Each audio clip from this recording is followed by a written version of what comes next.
అగ్రరాజ్యం అమెరికాలో పెద్దన్న కుర్చీలో కూర్చునేదెవరు? 2025 జనవరిలో వైట్ హౌస్ లో కాలు పెట్టేదెవరు? అగ్రరాజ్యం అమెరికాను ఏలే ఆ పెద్దన్న ఎవరు? మరో 4 ఏళ్ల ప్రపంచ దేశాలను శాసించేదెవరు? ఇప్పుడు ఇవే ప్రశ్నలు ప్రపంచ దేశాల్లో ఆసక్తి రేకెత్తిస్తున్నాయి. నువ్వా నేనా అన్నట్లుగా అమెరికాలో అధ్యక్ష ఎన్నికలు జరుగుతున్నాయి. పెద్దన్న కుర్చీ కోసం డొనాల్డ్ ట్రంప్, కమలా హారిస్ మధ్య హోరీ పోటీ నెలకొంది. ఇద్దరు తగ్గేదేలే అన్నట్లుగా టఫ్ ఇస్తున్నారు. ఇద్దరిలో ఎవరు వెనుకడుగు వేయకుండా దూసుకుపోతున్నారు. దీంతో అమెరికా అధ్యక్షుడు ఎవరు గెలుస్తారు అన్నదానిపై తీవ్ర ఉత్కంఠ నెలకొంది.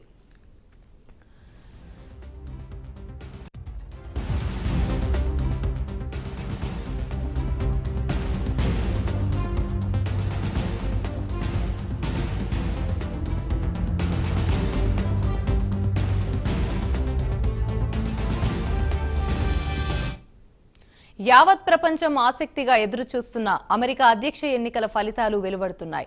ఒకవైపు పోలింగ్ కొనసాగుతుండగా ఓటింగ్ పూర్తయి చిన్న రాష్ట్రాల్లో కౌంటింగ్ కూడా ప్రారంభమైంది. రిపబ్లికన్ పార్టీ తరపున మూడోసారి పోటీ చేస్తున్న మాజీ అధ్యక్షుడు డొనాల్డ్ ట్రంప్, డెమోక్రటిక్ పార్టీ నుంచి ఉపాధ్యక్షురాలు కమలా హారిస్ పోటీ చేస్తున్నారు. భారత కాలమానం ప్రకారం నిన్న సాయంత్రం 4:30 ప్రారంభమైన పోలింగ్ ఇవాళ ఉదయం 11:30 ముగుస్తుంది. తర్వాత కౌంటింగ్ ప్రారంభమవుతుంది.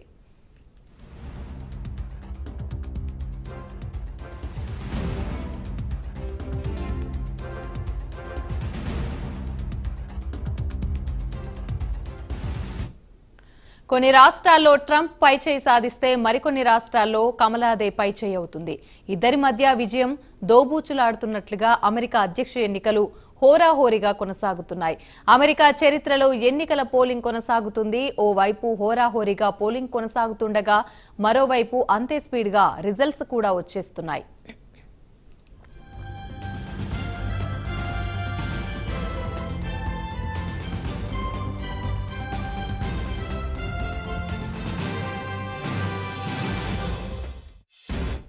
అమెరికా అధ్యక్ష ఎన్నికల్లో ఇప్పటి వరకు వెలువడిన ఫలితాలను చూస్తే రిపబ్లికన్ పార్టీ అభ్యర్థి డొనాల్డ్ ట్రంప్ రాకెట్ వేగంతో ముందంజలో దూసుకుపోతున్నారు.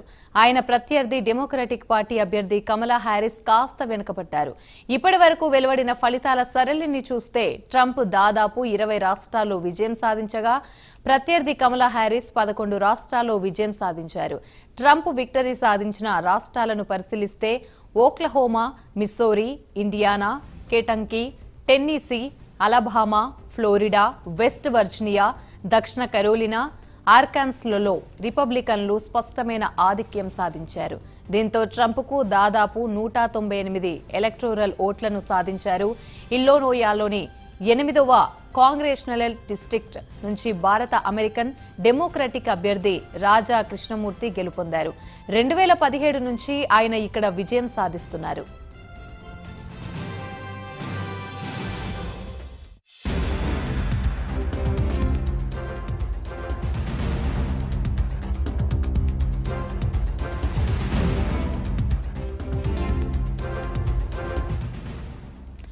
అత్యంత కీలకమైన స్వింగ్ స్టేట్ జార్జియాలో కమలా హారిస్ ఎదురీదుతున్నారు. 2020 ఎన్నికల్లో ఈ రాష్ట్రం డెమోక్రాట్లకు 16 ఎలక్టోరల్ ఓట్లను తీసుకొచ్చింది. అదే సమయంలో పెన్సిల్వేనియాలోని మాత్రం కీలకమైన పిట్స్బర్గ్, ఫిలాడెల్ఫియాలో ఆమె ముందున్నారు. దీంతో తీవ్రమైన ఉత్కంఠ నెలకొంది. ఇదే అంశానికి సంబంధించి మరిన్ని వివరాలు మా నేషనల్ ప్రతినిధి కృష్ణమోహన్ అందిస్తారు. కృష్ణమోహన్, అందరు ఊహించినట్లు ప్రెడిక్ట్ చేసినట్లయితే లేవు. ఇది అంచనాలను తారుమారు చేస్తాడు ట్రంప్. అందరు ఏమనుకున్నారు, నెక్ టు నెక్ ఫైట్ ఉంటుంది. ఒక విధంగా ఫస్ట్ కమలా హారిస్ ముందంజలో ఉంది అది కానీ ప్రచారం చేశారు. యాక్చువల్ గా ఉంది కూడా. కమలా హారిస్ అయితే 2.58% తో లీడ్ లో ఉంది. తర్వాత గ్రాడ్యువల్ గా ఆమె గ్రాఫ్ పడిపోయింది. ఇప్పుడు మొత్తానికి చూస్తే ట్రంప్ చాలా దూసుకోబోతున్నాడు. నియర్లీ 199 ఓట్స్ తోటి అతను మొత్తం 270 ఓట్స్ ఎవరికైతే వస్తాయో వాళ్ళే విజేత. He is the next American president. So ఇప్పుడు ప్రస్తుతం అయితే ఆయన 199 ఓట్స్ తోటి ముందున్నారు. ఈమె 109. నియర్లీ చాలా డిఫరెన్స్ ఉంది. మీరు చెప్పినట్లు ఆల్రెడీ కొన్ని స్టేట్స్ లలో ఆయన లీడింగ్ లో ఉన్నాడు. ఈమె చాలా వెనక పడిపోయింది. సో దీనికి ప్రధాన కారణం ఏంటంటే నేను ముందరి నుంచి చెప్తున్నట్లు economy is the main reason. ఇప్పుడు ఏంటంటే నియర్లీ వీళ్ళు డెమోక్రటిక్ అధికారంలోకి వచ్చినప్పటి నుంచి నియర్లీ $3 trillion ప్రజల సేవింగ్స్ పోయినాయి.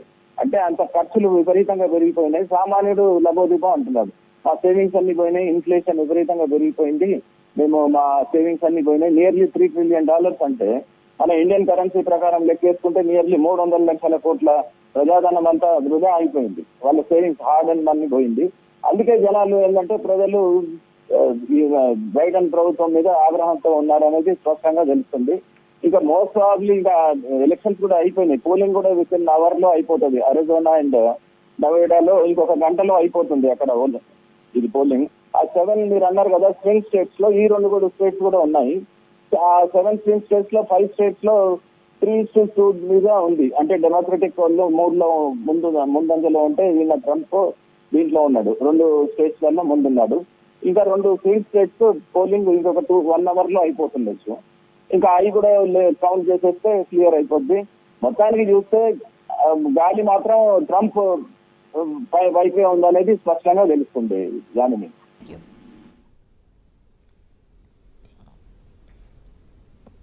Right, thank you Krishnamohan.